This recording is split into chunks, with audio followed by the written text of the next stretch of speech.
Now we will.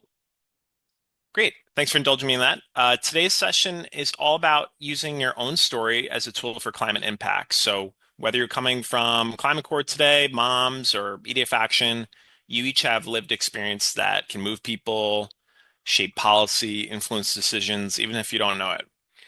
And our goal for this hour is simple. By the end, each of you will have a 4 to 5 sentence climate story you feel confident sharing in whatever form, whether that's submitting a letter to the editor or posting on LinkedIn or another social media post.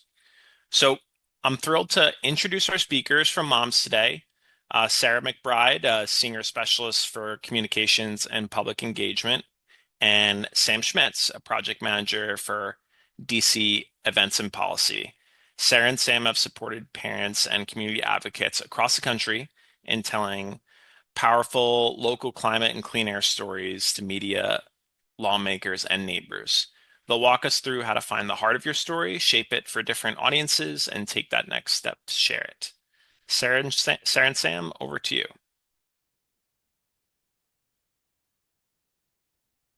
Thank you so much, Michael.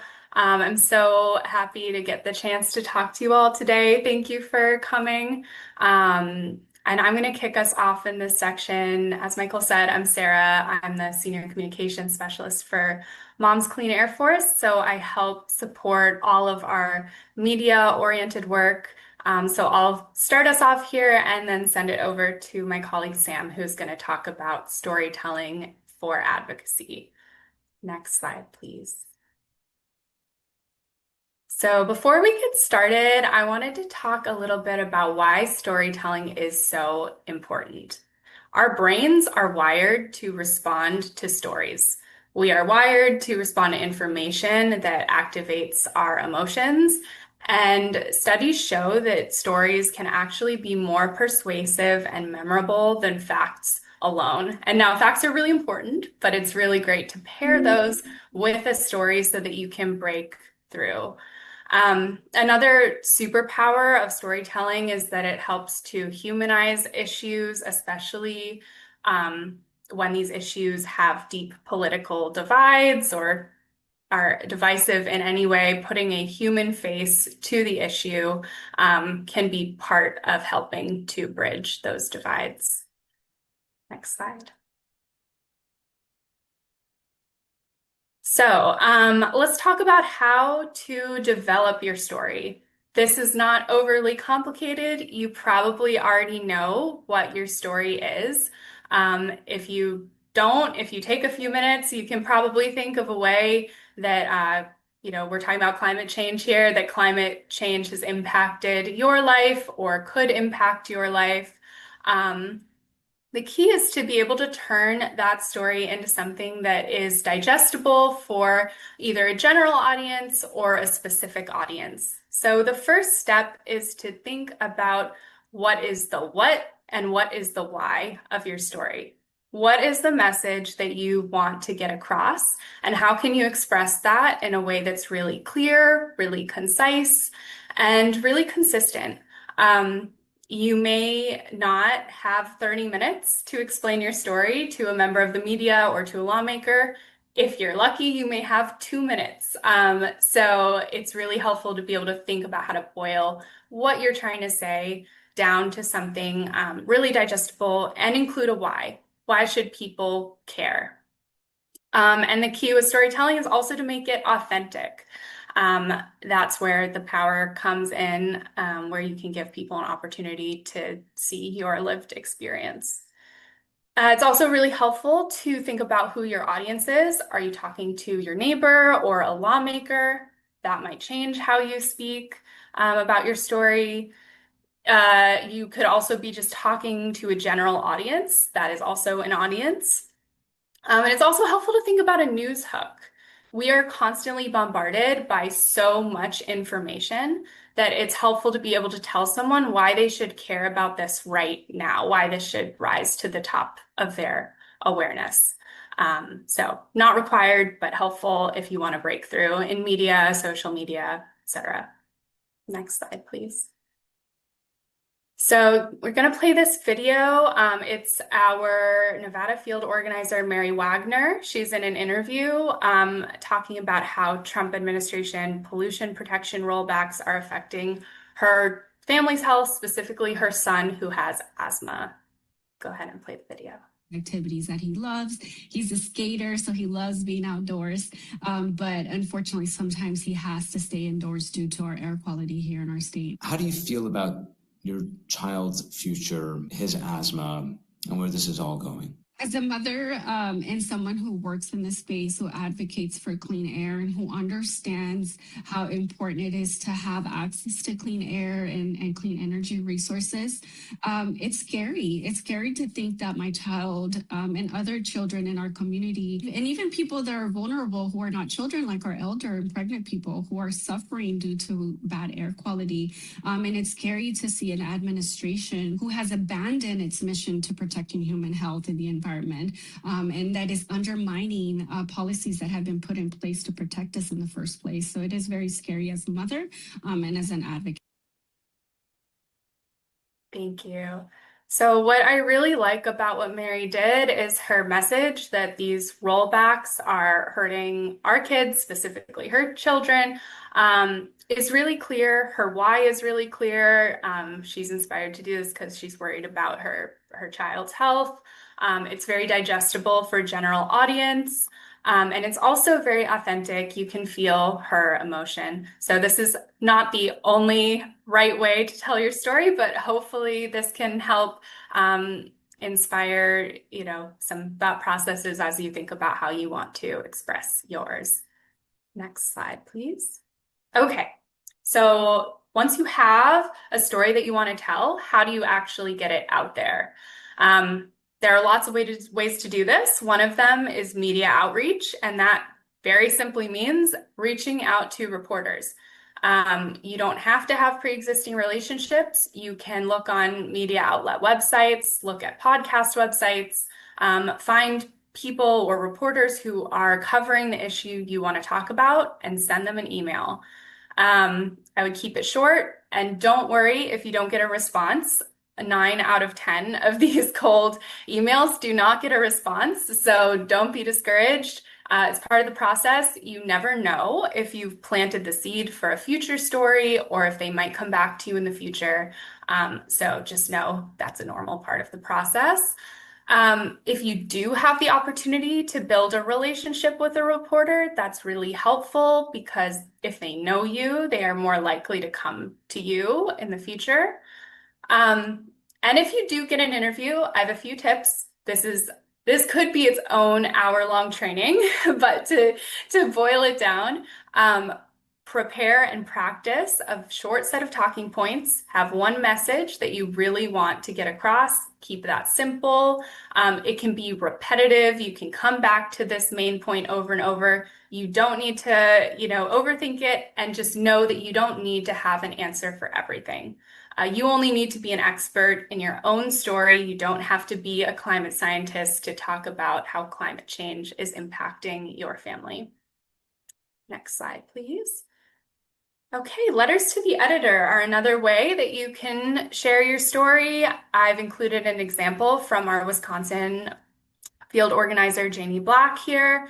These are short pieces that are submitted by you in response often in response to a topic that a paper has covered. We don't have time to get into all the details of writing a letter to the editor here, but I've linked a great resource that can help you understand when a letter to the editor is appropriate and how to draft one. Next slide. Op-eds are another option if you really like to write. Op-eds are a little longer than letters to the editor, but similar to a letter to the editor, it's something that you would submit to a paper. Every paper has slightly different guidelines about what they're looking for, but usually it needs to have a strong news hook, which just means that it needs to be timely. There needs to be something going on in the news that makes your op-ed relevant. And again, we don't have time to get into all the details of op-ed writing, but the op-ed project has great resources. I pull up their template every time I write an op-ed. So there are a lot of a lot of resources out there. And I've also linked this example op-ed that our senior analyst for petrochemicals got published in Time as an example of an op-ed that's both talking about a kind of complicated policy subject while also being very personal. Okay, next slide, please. Okay, social media. Social media is great. It's a low barrier to entry way to get your story out to the world, but I think it can be a little bit overwhelming because there are so many different platforms out there. There are so many different ways you can share your story on these platforms. So to start off, how do you know what approach, what social media medium is right for you? Next slide, please. I really believe with social media in leaning into your strengths. If you really don't like making videos, you do not feel comfortable on camera, then TikTok probably is not the best platform for you. If you have a really strong following on Facebook, then lean into that. That may be a really great place to get your message out there. It's also helpful to think about what your goals are, who you want to speak to. If you're talking to your neighbors and you're friends with a lot of them on Facebook, then again, Facebook may be the way. If you love making videos, maybe Instagram or TikTok. If you like writing and you want to position yourself as a thought leader on a subject, then LinkedIn is a great option. And later in this session, we're going to talk more about crafting a LinkedIn post and more about that. But it really depends on what your goals are and who your audience is. It's also helpful to know what the trends are. So broadly speaking, short form video performs really well on most social media platforms. Again, if you really aren't comfortable with making videos, that's okay. There are plenty of other ways to share your story with pictures, with writing. But it's just good to have that information, know what's performing well, and if it's something you're comfortable with, lean into that. Next slide, please. Okay, so I've included two examples of posts that I think are good examples of storytelling using social media. The one on the left, we don't have to watch the video here, but I've linked it in case you're interested in watching it afterwards. This is our Ohio River Valley organizer, Rachel Meyer. She created a very short video, probably 1 minute to or so, about 1 minute, maybe 90 seconds, speaking in front of a plastic producing plant in her community. She's talking about how the plant releases chemicals that harm her family's health. It's personal, it's short, it's to the point, it's very understandable, even if you don't have a background in policy work or toxic chemicals. She did a really good job with this video and it performed really well across the platforms that we posted it on. I believe we posted it on every platform that Mom's Clean Air Force is on. So that's an example of really good video storytelling. Another example here on the right of a combination of visual and written storytelling is this Instagram post from our California field organizer, Barbara Weber. She lived through the Los Angeles wildfires last year, and on the anniversary, she posted a couple of pictures that she took when the fires were happening. She shares a little bit about this experience and what it means in the text of the post. I wish I could have included all 6 of the photos, but they're all very, they're personal. They give a glimpse into what it was like for her living in that area with ash coming down. You can see the smoke in the background and wearing a mask. So I think what makes this post really impactful is the combination of information and also the personal glimpse that you get into how this impacted Barbara. And that ends the media, social media portion. I'll turn it over to Sam to talk about advocacy. Thanks, Sarah, and thanks for joining everyone. It's super exciting to have everyone here. I just want to reiterate a few of the things that Sarah has already said, but we're just trying to display as many options for how to tell your story as possible, and we'll give you a template at the end so that you can work through this on your own, but you really just have to be an expert in your own experience, right? So the climate movement is strongest when there's lots and lots of people that are engaging in different ways and telling different stories and care for different reasons.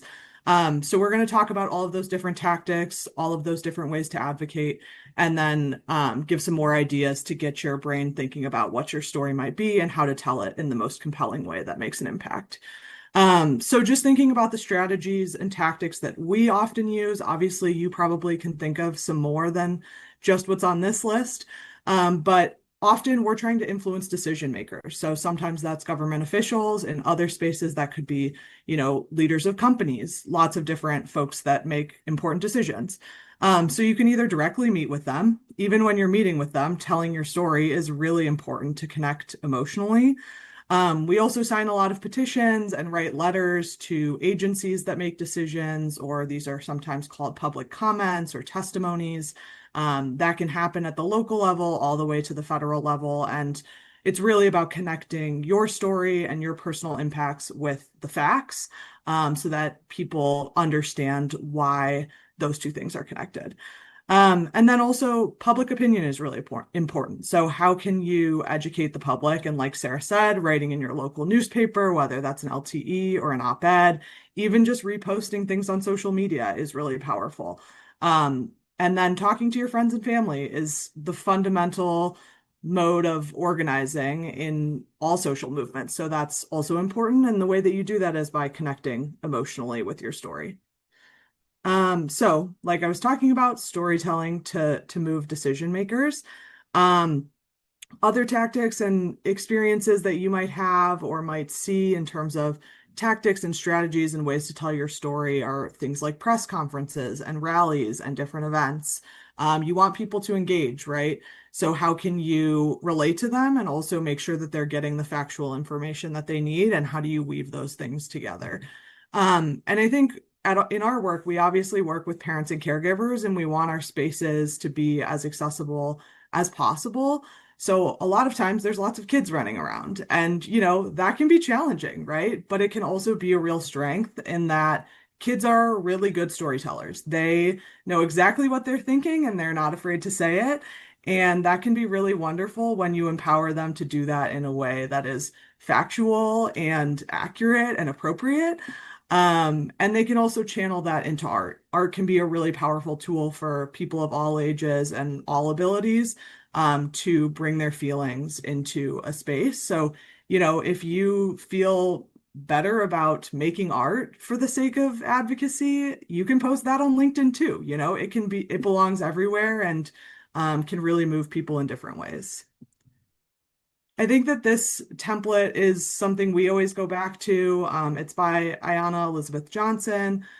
Just thinking about what your role in the climate movement is can really help with figuring out exactly what your story is and how you can tell it. So going back to the fundamentals of what are you good at, what brings you joy, and what work needs to be done. So at that intersection is probably what you're already working on, what you already care about, where you're volunteering, all of those sorts of things.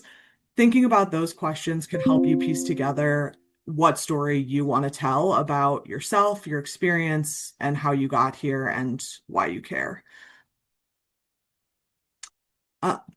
Sorry, just a few examples of some of the stories from our network that I think are really powerful, and also just illustrate how diverse the stories can be, and that, everyone has a good story. You don't have to have anything that is super specific.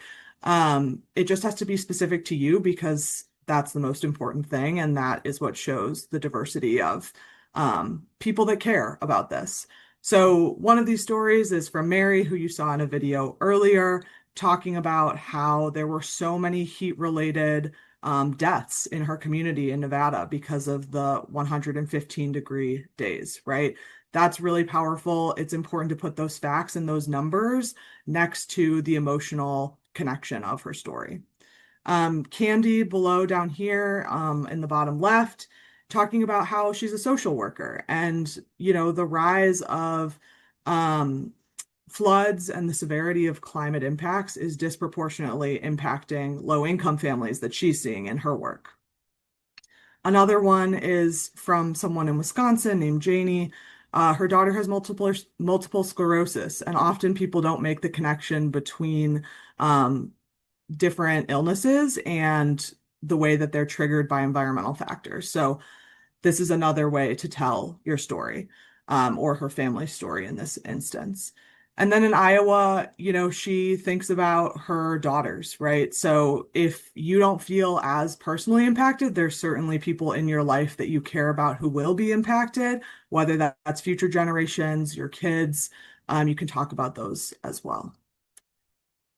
And then next, a few more questions just to keep getting the brain flowing. Fundamentally, why do you care about climate change and clean air? How has it affected you, your community, your future? And what has hit most close to home, right? So again, it can be hitting you close to home. It can be hitting your loved ones. It can be hitting your community at large. Some quick examples that I'm sure people can relate to are things like wildfires. I personally have asthma, so wildfires are really challenging for me. And often when I'm talking about air pollution, I'll talk about how I have to wear a mask and I have to have an air filter going because I just can't function when there's wildfire smoke in the air. And asthma is a really common issue that people deal with. So that's relatable for a lot of people. Similarly, extreme weather events like floods, hurricanes, tornadoes, blizzards. I'm also from Chicago, so I know that blizzards are getting much worse. They're getting crazier. I live in DC now, and we are just not prepared to have blizzards the way that we're having them. And so I can talk about how our infrastructure is just crumbling when we are faced with these blizzards. You can also talk about extreme heat. I talk about that often in relation to sports and how kids can't play outside as much when it's super hot out and it's dangerous. Things like droughts, mental health impacts. For this one, I'll often talk about what my own future will look like. As a younger person, thinking about having kids myself, what does it look like for their mental health in the future when climate continues to worsen, as long as we aren't taking enough action? So I think the other basics are just, this is a template that we often use. So use this sort of as a framing in your mind, is sharing your unique experience, thinking about the broader impacts of that, how it ties to other people, why other people should care, how many people care. If you're able to connect it to, X millions of people in the US have asthma, that's really powerful. You also want to claim your authority. Again, you're an expert in your own experience and make sure that you convey that because that is true and that's all that matters in storytelling. And then you want to weave in a call to action, right? The most important part of all of this is that we're trying to move people to act so that these harms don't get worse, right? We're talking about really unfortunate and disastrous things, but we want to make sure we're always grounding that in the fact that we can make a difference and we can change the outcome of these events and change the future of how they happen. And what is the specific action that you're calling for in the way that you're storytelling and in the forum that you're storytelling? Okay. And then my last slide before I turn it over is just a fun example of the fact that everyone can be really compelling storytellers. So I hope that this makes everyone feel, inspired by the next generation and also feel empowered that you can also do this in so many different forums. Just to contextualize a little bit, these are two Kids Clean Air Force members who are talking about the endangerment finding, which is a pretty technical subject. It's basically the Environmental Protection Agency's ability to regulate climate emissions. It's the legal and scientific foundation that allows them to do that.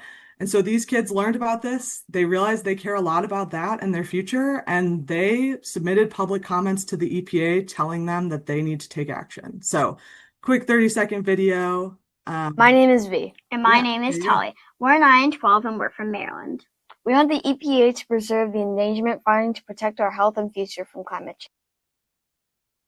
Uh-oh. Are we frozen? No. Oh That's no, it tragic. froze. Okay, hold on. Let's see. Well, okay. Well, we tried. Now I might be totally frozen. Let's see. Okay. Sorry, guys. I got too confident about the videos earlier. It's so ironic. Okay, let me share my screen again and we will finish that off. Okay. Okay. 9 and 12 and we're from Maryland. We want the EPA to preserve the endangerment finding to protect our health and future from climate change. No. Okay. Well, video's not working today. Sorry, guys. We'll try one more time to move on to the next slide. And I will pass it over to Anna since it seems like we don't want to see the cute kids talk about climate action today, which is really tragic.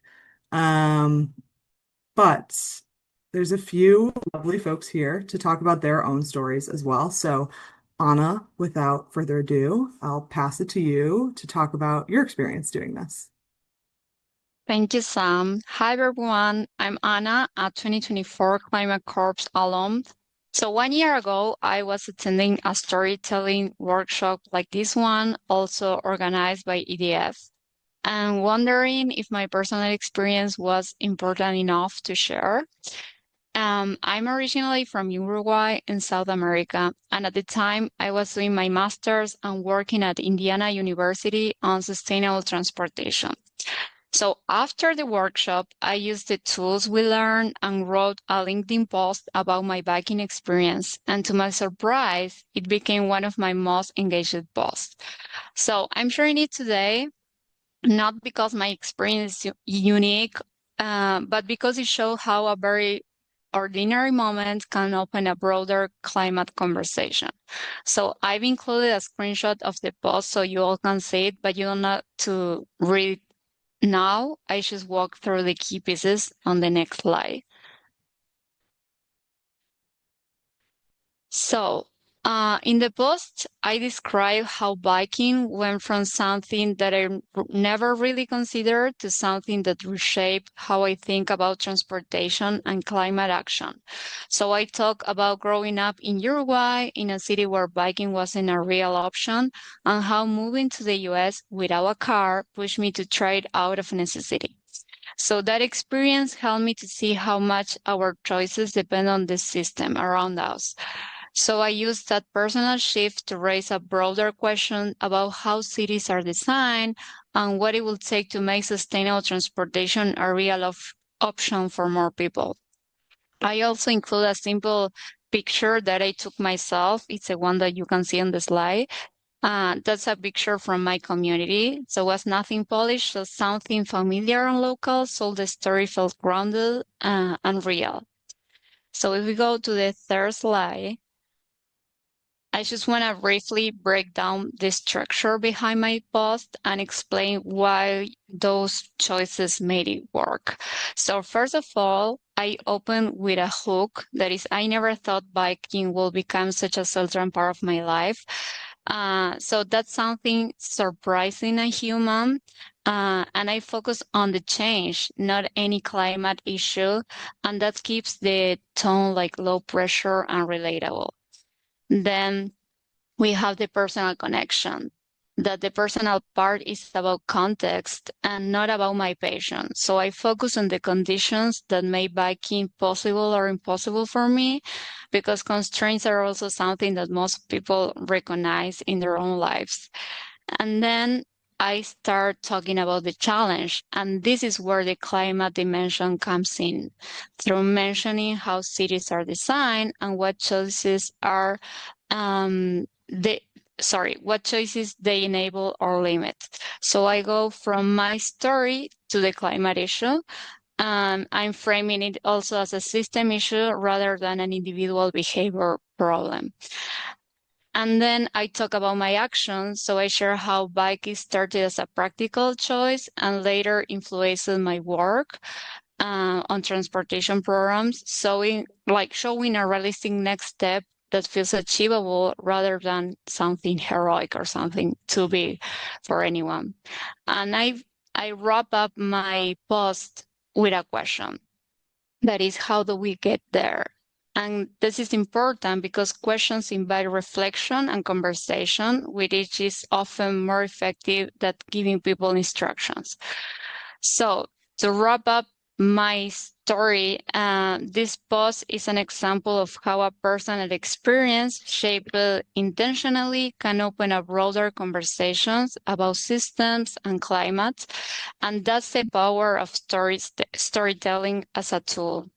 So thank you so much for having me today. I hope this example helps you all to write your own stories. And now I'll hand it over to Amanda to share her story. Hello, everyone. Thank you so much, Anna, and thank you so much to EDF for inviting me to be here today. I'm happy to share my story. I have it written in such a way, the way I usually present it when I'm testifying or sharing it with public officials. So my climate action story, it starts in California when I was evacuated twice from my home because of wildfires. It was 2017, and I had just had my second child a few months prior. My husband was away from work, and I was home alone with my 2-year-old and infant son when a fire raged nearby in the hills behind us. I remember seeing an eerie orange color in the skies, and I was frantically monitoring the local fire department's social media posts to stay aware of their announcements. It was dark, and my kids had been asleep for a couple of hours when I saw the tweet from the fire department that my area needed to immediately evacuate. The moment was surreal, and I remember feeling scared, but also hyper focused on grabbing a few key things before quickly leaving my home with my sleepy toddler and infant in tow. Luckily, my mom lived only about 30 minutes away, so we were able to escape and stay with her. We were evacuated 2 separate times due to wildfires in California. After the second time, my husband and I decided to move to Ohio, where he is from, because we thought Ohio was safe from climate change. Unfortunately, we were wrong. When we moved to Ohio in 2019, and shortly after the pandemic, when my boys were so excited to finally get back to normal, we were blindsided by the threat of Canadian wildfires. The Canadian wildfires, fueled by climate change, raged throughout the following summers for weeks on end. These powerful wildfires destroyed Ohio's air quality so badly that public alerts had to be issued, and ultimately all children were forced to stay inside for weeks during the summer in order to avoid the dirty and dangerous air outside. Keeping children inside on a summer day is counterproductive for their healthy development, and it can be particularly hard and disruptive for parents who work from home, like me. It can also be difficult for children like my son who have ADHD and benefit from regular physical activity outside to regulate emotions and behavior.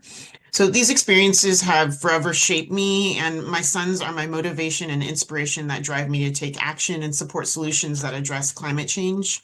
But I also take action as a breast cancer survivor.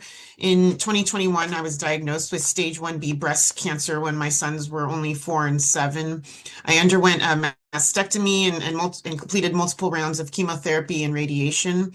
The experience of having cancer while being a parent to young children is extremely difficult, and I want to do everything I can to help other children and families from experiencing that pain. The petrochemical and plastics industries are the world's fastest growing industrial source of greenhouse gases, and their toxic products increase the risk of cancers and other serious negative health outcomes. So I take action against plastics and petrochemicals to support action against climate change and also to protect children and families from dangerous cancer-causing chemicals. And that's my story. Thank you so much for the opportunity. Oh, and now I will be handing it off to Michael, who I believe has Yes. another activity for us. Thank you. Thank you so much, Amanda and Anna. Those were really, really powerful stories. We really appreciate your time and coming here and telling them. Um, we're gonna wrap up with an activity. I think there's a slide that Anna or I mean who's Sam, who's ever sharing the slides that has instructions for the activity. But essentially we're gonna break out in breakout rooms for just 10 minutes and everyone's gonna craft a 4 to 5 sentence story that could be adapted for something like LinkedIn. Doesn't have to be LinkedIn, but you know, this is what we think would be best in like a 4 to 5 sentences. So just follow the prompts. Jasmine's posting the prompts in the chat. But before you get into your story when you're in your groups, just remember to intro yourselves to your group members so you can get to know each other a little bit too. But we're going to break you out and then we'll come back at around 12:57-ish. Well, I hope that was a fruitful discussion for everyone and you got started on crafting your stories. We'd love to hear from any of the breakouts to see if anyone was willing to volunteer to share their story, even if it was in draft form. We know it was only like 10 minutes. It's not going to be fully fleshed out, but does anyone want to share um, their story, what they're thinking about for their story? I can start, but I'll admit that it is a very rough draft. Yeah, that's totally fine. Sure. So my name is Maria Rocha. I'm a clinical mental health therapist living in New Orleans, Louisiana. Now, for anyone that knows anything about New Orleans, it's Mardi Gras right now, and it's so much fun. And it's a lot of fun to catch throws and things that are, tossed from the parade floats. But afterwards, when the parades are over, there's so much waste just left in the street. Beads, toys, just bits of plastic that just get left behind. There are initiatives in the city right now to recycle these items, but a lot of times people are just so used to throwing them away. I want to challenge, more creation of sustainable throws, things that people will use over and over again. There are more glass beads that are being made now, but how do we prevent, already creating more plastic by creating more sustainable items? With how scary the world is right now, yes, let's find a reason to celebrate. Yes, let's find a reason to, be joyous and have some time together. Let's find a way that we keep getting to do that year after year after year. I love that. I love how optimistic it is. It was so heartwarming. Thank you for sharing. Um, I know we're at the top of the hour. I want to respect everyone's time, but I wanted to thank all of our speakers today, Sarah, Sam, Anna, Amanda, Maria, for sharing your story. Thank you all for doing that. If you do end up sharing your story anywhere publicly, like on LinkedIn, please be sure to tag either Climate Corps or Mom's Clean Air Force. Sophie Davis is posting their profiles in the chat now. And if you like to share it privately, you can always email me. We can have a discussion about how you'd like to amplify it. My email is mcronin@edf.org. Sophie's posting that as well. But yeah, thanks everyone for joining. We're gonna put the post-session survey again in the chat in case anyone would like to fill that out. But hope everyone has a great rest of your day, and thanks for joining today.